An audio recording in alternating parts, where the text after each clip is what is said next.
Welcome to Finding Holiness, where we delve into timeless Torah wisdom, revealing the sacred in everyday moments. Join us on a journey to elevate your spirituality and discover holiness in every aspect of life. I'm your host, Rabbi David Kadosh, and together, let's embark on a path of spiritual exploration. I hope you enjoy this next episode. Erev Tov, everybody. Welcome to another edition of our shiur on the Amida. Here we are gathered tonight, live in person, not in person actually, virtually, and or on the recording, studying the works of Rabbi Zev Leff on the Shemone Esrei.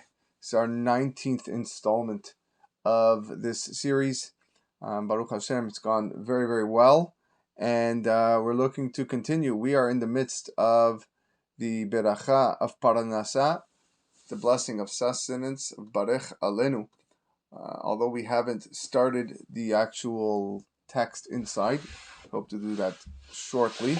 However, probably another class or two as an introduction for the ideas of Parnasa and some different aspects connected to it. Last week we got into a whole bunch of different ideas and themes. You can check it out and listen to it on our podcast, findingholiness.com, findingholiness.buzzsprout.com. Today is part 2 of this topic, and hopefully in the next few weeks we'll delve more into the beracha itself. But still a lot more to say with regards to Parnasa. We'll begin like this. There's a Gemara in Masechet Beitza, Daf Tet Zayin Amud Aleph. The Gemara says that the Babylonian people are foolish people. Foolish. Imbeciles. Why? Gemara says because they ate bread with bread. They ate bread with bread. Now you're thinking, well, I also eat bread with bread. I have a sandwich. I take 2 pieces of bread, I put them together, and I eat bread with bread. So if the Babylonians are foolish, then maybe I'm foolish as well. The meaning of this, the Nimshal, what the Gemara is trying to teach us, is that this had to do with their philosophy of work. Babylonians work in order to eat, to put food on their table, but they eat in order to work. And therefore, it's just a vicious cycle over and over again of work to eat and eat to work. And many, like the Babylonians, make work their primary focus in life. It's their total purpose in life. And as a result, there is nothing much left to anything meaningful and purposeful. There is a large contingent of the population that works so hard to reach retirement. And they get to an age of retirement and they move wherever they want. And what is their life about? So for the first few years of retirement, they're playing a lot of golf, they're going swimming, they're going dancing, and then eventually comes to a time where they're just kind of sitting there and looking back and realize, okay, my whole life I worked and I'm here doing nothing. And what has it brought me? What is all the physical work that I spent hours towards? What benefit has it brought me at this stage in my life? To a person that devotes his entire life to physical strenuous labor, there's not much to say for it in the end of the days when you're all retired and you stopped working. A person needs to work and earn a living for the purpose of attaining wisdom in Torah and attaining Yirat Shamayim, fear of heaven. We learned this lesson actually from Shabbat. The day of Shabbat, which is a day of rest in our week, we have 6 days of work towards culminating in a day of total spirituality. We read in the Aseret HaDibrot not long ago that Sheshet Yamim ta'avod ve'asita kol melachtecha. 6 days you shall work and you shall do all of your work. So Rashi says, what does that mean? Ve'asita kol melachtecha. It means that by the time Shabbat comes, you have to imagine that your work is complete. That everything that you've managed to do is done. And there's nothing more to look forward to. You can't, on a simple level, it means that I enter Shabbat in a state of mind where I'm worry-free. But another way of looking at it is that I reach my goal by doing what I need to do. Now I'm done. I'm scot-free. Everything is completed, and now I can only look forward to Shabbat. I can only look forward to my spiritual goals. And it's on Shabbat where a Jew is reminded that he's not the master of the world.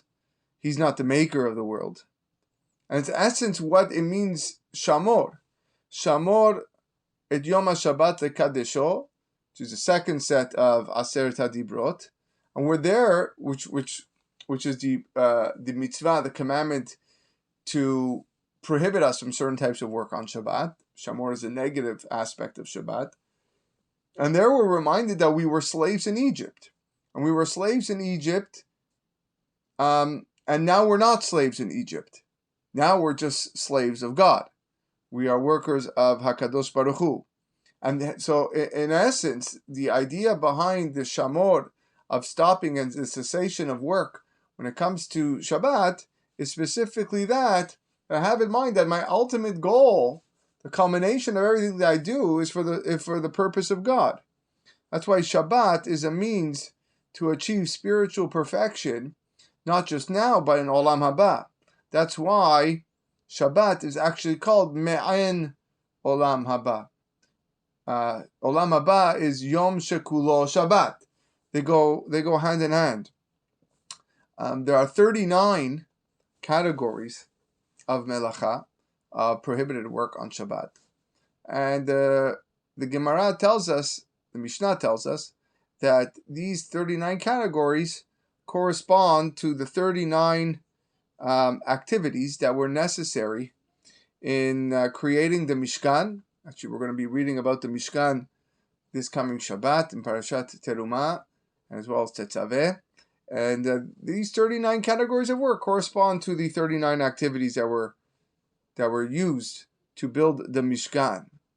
The vehicle, says Rav Leff, on how Hashem's presence is response to man is Shabbat, is through, and as well through the Mishkan.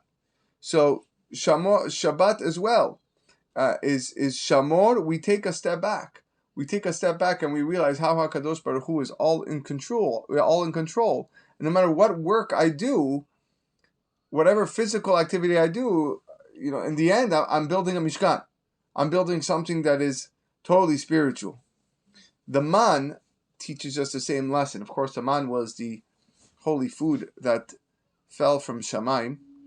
And the Bnei Israel didn't need to earn a living when they were in the desert. Can you imagine? Everything was prepared for them. They woke up in the morning, the man was there. Even on Shabbat, when it didn't fall, there was a double portion that fell on Friday.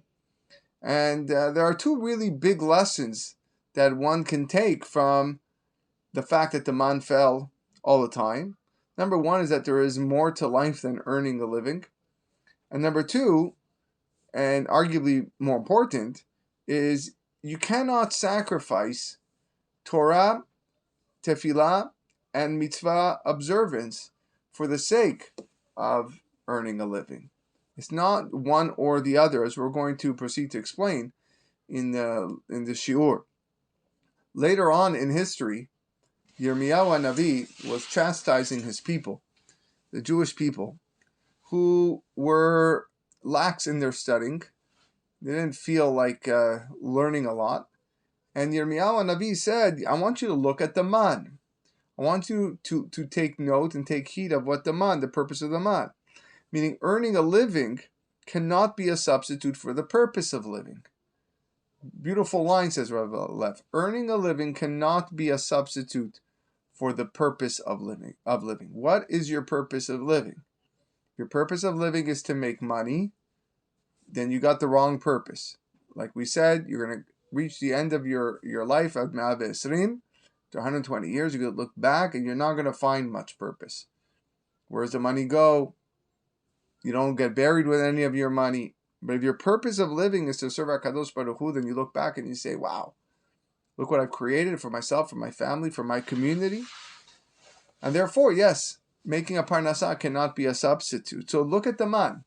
Just like the man was miraculous in that it just fell automatically. Have that faith that things are going to be taken care of you. It's interesting that on the Haggadah of Pesach is only 3 months away. Don't want to scare everybody, but yeah, 3 months away is the holiday of Pesach, and we recite on Leil HaSeder in the Haggadah of Pesach, Ilu natan lanu et haman veno natan lanu et haShabbat dayenu. If God would have given us the man, however, He wouldn't have given us Shabbat dayenu. It would have been maspik, wouldn't have been enough. And the idea is we understand exactly because they're very much correlated. They're very much connected here. It's the same message. That HaKadosh Baruch Hu's providing everything physical that we have is for one sole purpose, which is to look for the spiritual, to culminate at the end and to finish our lives basking in a spiritual presence. We do that on Shabbat. We do that during the week with 6 days of the week where we work and we end up with Shabbat. And the man as well is something that is totally spiritual. Let's get into a little bit more specifics now. There is a Gemara, a Mishnah in Masechet Kiddushin that tells us, Dapei Bet Amud Aleph. The Mishnah tells us that Rabbi Meir would teach his students that a person is obligated to teach his son a easy and clean trade. It's important. It's chayav. A person is obligated to teach his son so that he has a source of income. Comes along Rabbi Nehorai, and Rabbi Nehorai says, I only teach my son Torah. I don't teach him an easy trade. I teach him Torah. So now what do? Rabbi Meir says you teach your son an easy trade, a clean trade. And Rabbi Nehorai says, no, I teach my son only Torah. Now, to make this question even more difficult, says the Brisker Rav, Rabbi Meir and Rabbi Nehorai, guess what? They were the same person. So, really his name was Nehorai. But they called him Meir because he was able to lighten and brighten the world of Torah with his tremendous knowledge. Same person. So how can the same person say two different things? Teach your son a clean trade. Teach your son only Torah. So to answer this, we have to bring another question. Another contradiction. The Torah tells us, Ve'agita bo yomam v'layla, that a person needs to study Torah day and night. At the same time, Torah in a different place tells us, Ve'asafta deganecha v'tiroshecha ve'itzarecha. You shall go and gather your grain and your wine and your oil, your olives. How can you do both? How can you go and be Ve'agita bo yomam v'layla and at the same time go and gather your grain and your wine and your olives, which implies that you have to go and do work? So on this, the Gemara brings or quotes a famous machloket between two Tanaim, Rabbi Ishmael and Rabbi Shimon. And Rabbi Ishmael says, along with the Torah study, one should integrate with that a worldly occupation, meaning a person has to work. And it's still called Torah study if a person does that, because earning a living is part of life. And after he's earned a living, he should go and he should work. That's Rabbi Ishmael's way of thinking how a person should pursue life. And Rabbi Shimon holds no. Rabbi Shimon Bar Yochai says no, only Torah. A person's life should be devoted completely to Torah, almost like his life was. And how are you going to maintain your life? How are you going to sustain your family? Simple. You're going to see that other people are going to do the work for you. You're going to see how people will provide you with a lot of gifts. People will plant on your behalf, and you'll be fine. And the Gemara concludes that many, many people tried, like Rabbi Ishmael, and went out to work and also incorporate Torah, and they were successful. Unlike those that followed Rabbi Shimon, people tried following the lifestyle of Rabbi Shimon and was not successful. So what does that mean? What it means is like this. The halacha follows Rabbi Ishmael unless you can handle it like Rabbi Shimon. And if you are an individual that can manage to study all day to the point where it becomes your entire life, you really consider yourself to be one of those, then yeah, follow like Rabbi Shimon, and God will take care of you, and people will take care of you. Otherwise, you have to go out and get a living, and still find a way, to incorporate Torah in your lifestyle. So let's go back to our question. We have Rabbi Meir and Rabbi Nehorai. Same person. Rabbi Meir as a teacher, Rabbi Meir who was teaching to the masses, to the public, he said you have to teach your son a trade. He's talking to everybody. Most people are going to fall under the category of needing to work, and therefore you're going to need to actually teach your son a trade. Got to find work, got to sustain himself and his family.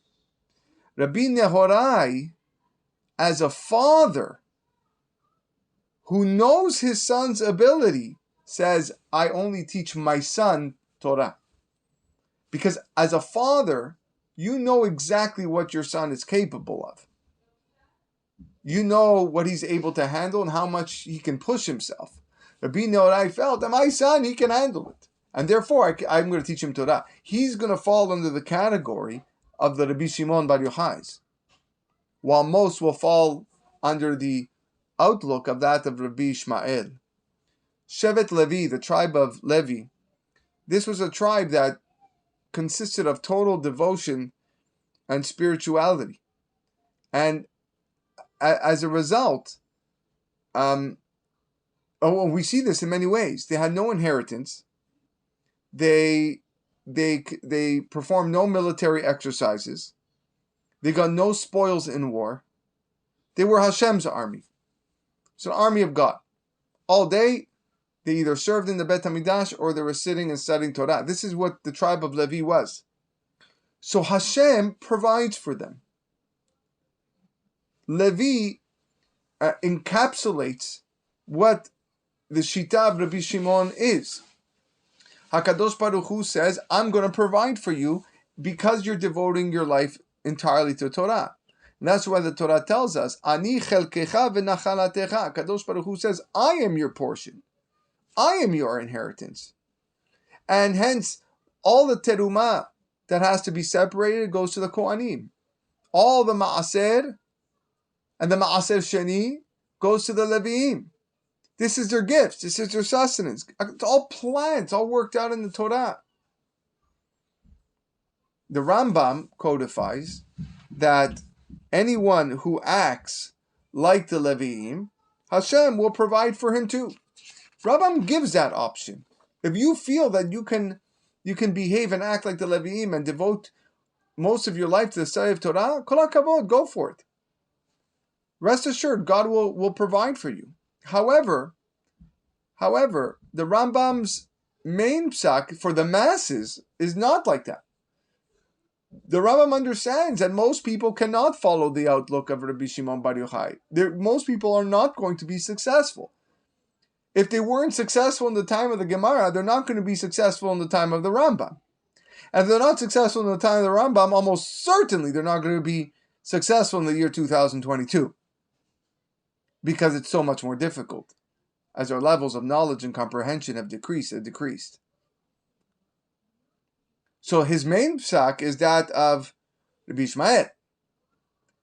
You have to go and work. You have to go find a job. But don't forget to incorporate Torah into your lifestyle. It's a must. This also answers another contradiction that we have found in two places in the Gemara. In one place in Masechet Sanhedrin, Daf Zayin Amud Aleph, the Gemara tells us that after 120 years, the first question we're going to have in heaven is that we're going to be judged on our Torah study, whether we made enough use of our time studying Torah, and what was the quality of our learning. That's what we're going to be asked. More famously, in Masechet Shabbat, Daf Lamed Aleph, 31a, there the Gemara says, well, no, the first question that you're going to be asked after 120 years is, did you deal honestly in business? Were you a person who was yashar, who was straight, who was genuine, who didn't cheat? That's the first question. So how do we reconcile these two Gemaras?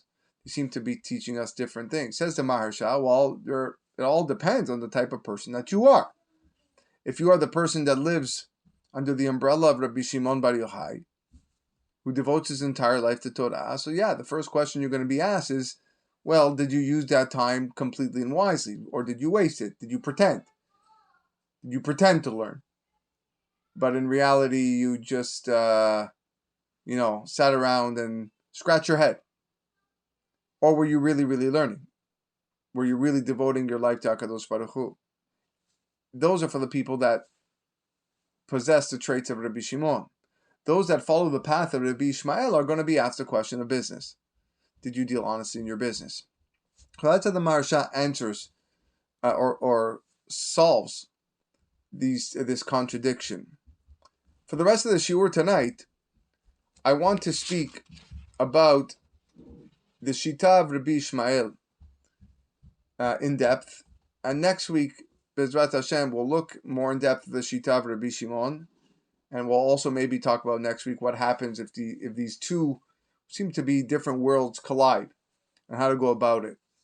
But again, Rabbi Ishmael was of the Shita that that you have to work, and you have to incorporate study of Torah in your life. We're still left with a problem. The Torah tells us Vehagita bo yomam v'layla, that Torah needs to be engaged with constantly, day and night. So how do we make sense of Rabbi Ishmael's ideology with this pasuk? How can Rabbi Ishmael make sense of this pasuk? The pasuk came before Rabbi Ishmael. So I want to provide you with a few answers this evening, and we'll end off with a nice idea by the Pele Yoetz. So one of the ways to solve this contradiction is simple. That just like a person who is working needs to take a break, so too, when a person is learning, needs to take a break. Everyone needs to take a break. When I'm learning and I'm sitting Torah and I'm learning Torah, I need to go eat, I need to go drink, I need to go to the bathroom, I need to go sleep. I also need to go and make a living. And hence, while my life consists primarily of Torah, I have to find in there time to go make a living. So according to the first answer, V'agita bo yomam v'layla is the main. But I devote time to my 3 meals a day. I also have to devote time to buying and selling merchandise, or doing some accounts receivable, something that's going to bring me some income. Says Rav Chaim Mivolozhin, he says his answer to this is simple. During your work, you should be learning. That's how he answers. While you're working, you should be learning. Nowadays, easier than ever. You're working, you have shiurim online, you have podcasts, you have meaningful minutes, you have meaningful people, you have a whole bunch of different things that are coming, that are shooting across our platforms where you can learn while you work. Of course, this is only possible for certain jobs. You can't learn the Daf Yomi if you're performing a brain surgery. That just doesn't happen. You can't, in fact, you could be sued for malpractice or incompetency or a whole bunch of other things. So you also have to know whether or not your learning will constitute stealing from your employer. If your employer expects you to put so much effort into his job, and you're not focused on it because you want to listen to a shiur, then arguably you could be stealing from your employer. But a person that is self-employed, nowadays a lot of people are working remotely from home, and they're on their own schedule, then really there's no reason why they can't follow this shita of Rabbi Chaim Mivolozhin. You're doing some work, and in the background, go put on a Torah class. Go listen to some words of inspiration. Listen to the words of Musar. Hear the Parashat Shavua. These are all things that you can do to reconcile the two ideas. Another way of looking at it is when business is conducted honestly and straight and being faithful without cheating, then you're performing mitzvot. There's actually a mitzvah in the Torah, ve'asita yashar ve'atov. You shall do what is right. You should do what is straight and just. Therefore, when a person is conducting his business honestly, yeah, he's fulfilling mitzvot. In fact, Chanoch, who lived in the early generations of the world, Torah tells us, "Vayitalech Chanoch et Elohim." Chanoch walked the path of God, and the Midrash tells us that Chanoch was a shoemaker.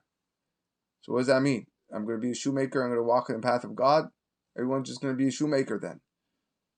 So what was happening? Chanoch was meyached yachidim. While he was a shoemaker, he was thinking about HaKadosh Baruch Hu and how to better serve him through his work. And that's what made him Vayitalech Chanoch et Elokim. He was a very, very holy person. Another answer is that you're working for God with the intention to serve him better. Sorry, I take that back. You're working whatever job for the intention of serving Hashem better. Whatever it is, the money that I make is so that I can subscribe to or buy more Torah books, or to put my kids in Jewish school, or that I can go and support somebody who can teach me. These are all opportunities to help me grow in my spirituality. This is a deeper meaning of a person who says of the Gemaras that says one who eats on Erev Yom Kippur is as if he fasted on Yom Kippur as well. What do you mean? How does that make sense? How by eating on the 9th of Tishrei is the same as fasting on the 9th and the 10th? The answer is because it's all in the preparation. What are you working for? What is your purpose? What is your goal? If your goal is if the reason why you're eating is so that you can fast on Yom Kippur, then perfect. Now I'm going to count it as if you fasted 2 days. So if the reason that you're working is so that you can serve God, then the whole thing becomes a service of God. So your ve'agita bo yomam v'layla is the same as your ve'asafta deganecha v'tiroshecha v'yitzarecha. The Ktav Sofer wants to say differently. He says every time a person wears tefillin on his head, it's like he's learning Torah. It constitutes learning Torah. And the reason is because when a person wears tefillin, he needs to be in a proper mindset. He needs to be constantly focused on the tefillin that he's wearing and thinking about his tefillin. That's why nowadays we don't wear tefillin all day. In the olden days, they used to do so. So wear tefillin all the time. And today we just can't keep ourselves with the proper mindset and focus to do so. So we remove them after tefillah, after shachrit. Unfortunately, many people go through shachrit without the proper mindset. And the new sidurim kind of know that, and that's why they print, a lot of the good sidurim, they print the word tefillin on the top of the page, so that it reminds you that you're wearing tefillin, and not to think about the football game, or the upcoming Academy Awards, or whatever it is, or what you're going to eat for dinner. You're thinking and focused on your tefillah, and you're wearing tefillin, so you got to make sure you're focused on your tefillah. So when a person wears tefillin and he's in the proper mindset, all he could be doing is holy things. So it counts like he's learning Torah. Says the Ktav Sofer, this is the reason why we don't wear tefillin on Shabbat and Yom Tov. Because on Shabbat and Yom Tov, you're not actually working. So there's no excuse why you can't actually sit and learn Torah.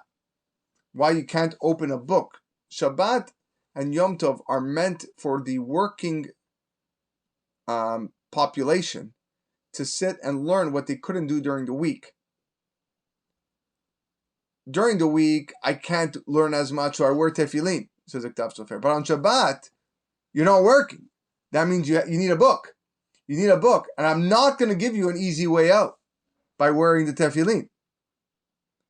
The learning has to be directly, not indirectly. Beautiful chidush by the Hatam Sofer. Tosafot, in the Gemara, on that contradiction about which question is asked first, whether it's the business or it's the Torah study, he says, if you pay attention to the wording, you'll find your answer. A person is questioned about his business first, but he is judged first on his Torah study. If a person's business is conducted properly and faithfully, then it becomes a preparation for his Torah learning. Before being judged for the amount of Torah that you're going to learn, first I need to question, God needs to question the type of business that you're conducting. And from there I'll know what your Torah learning is all about. And finally, the last answer in this contradiction is that earning a living actually removes the urge to sin. It removes the Yetzer Hara.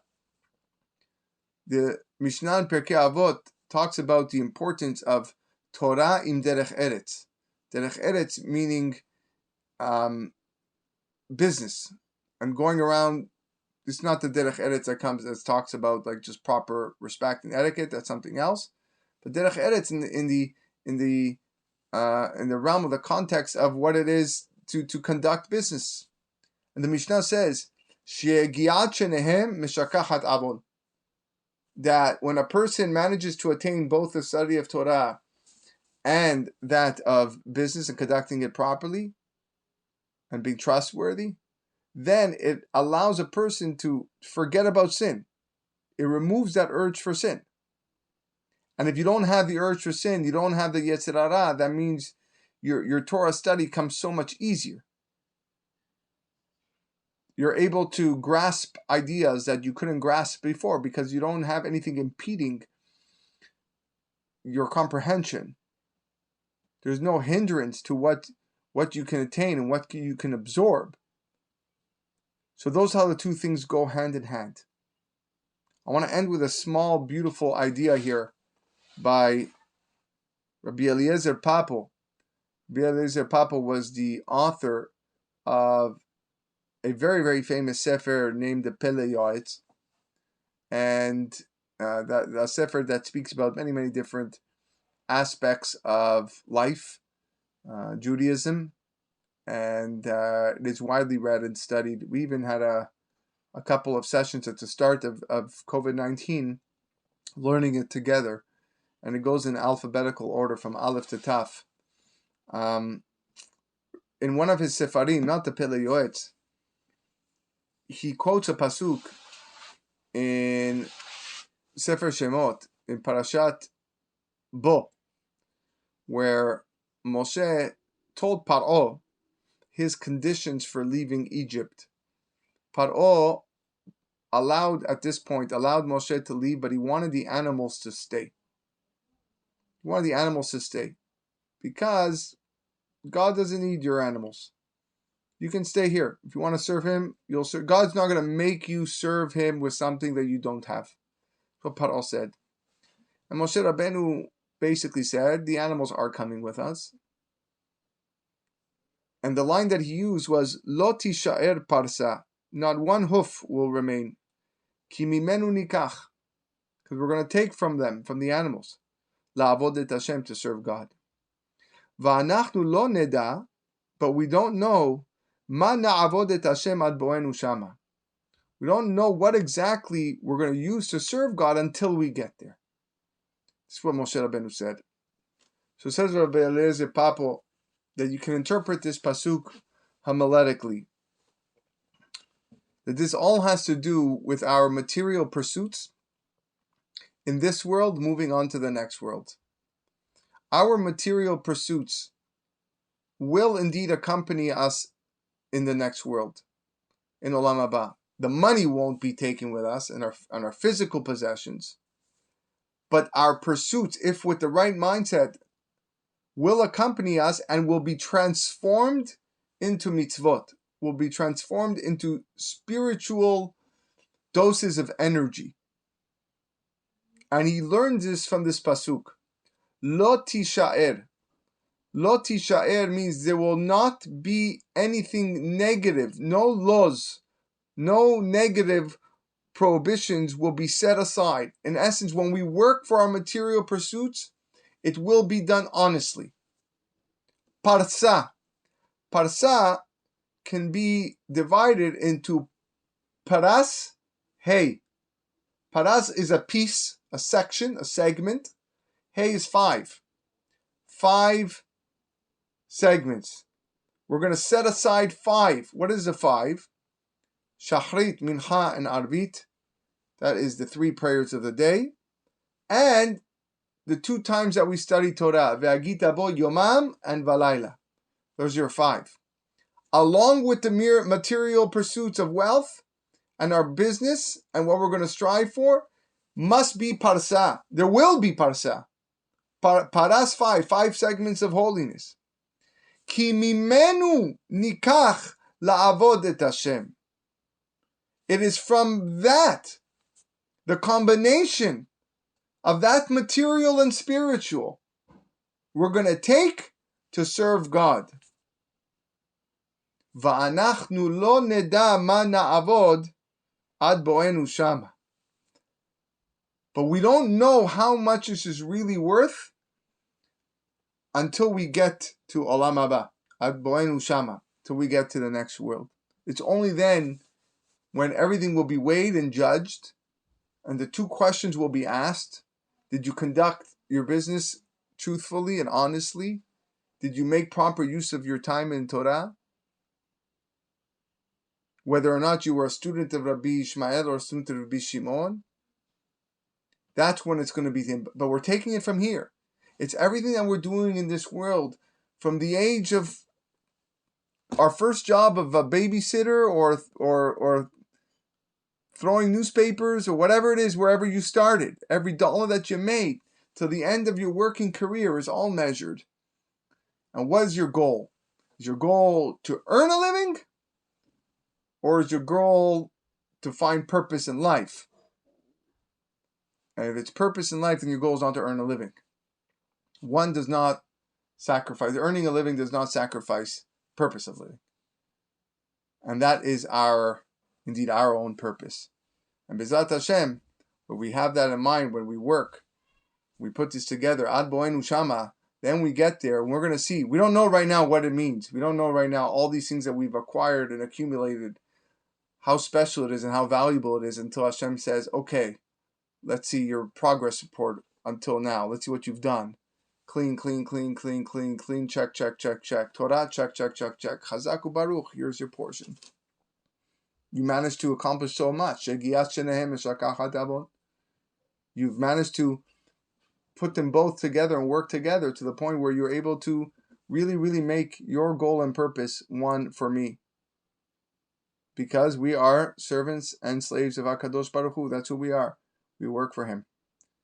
B'ezrat Hashem, next week we'll continue in this topic and theme, and we'll look in depth at Rabbi Shimon's point of view, which is a life that is devoted mainly to Torah, similar to what he did, and we'll expand further on this topic. Wishing everybody a wonderful night ahead. Be well.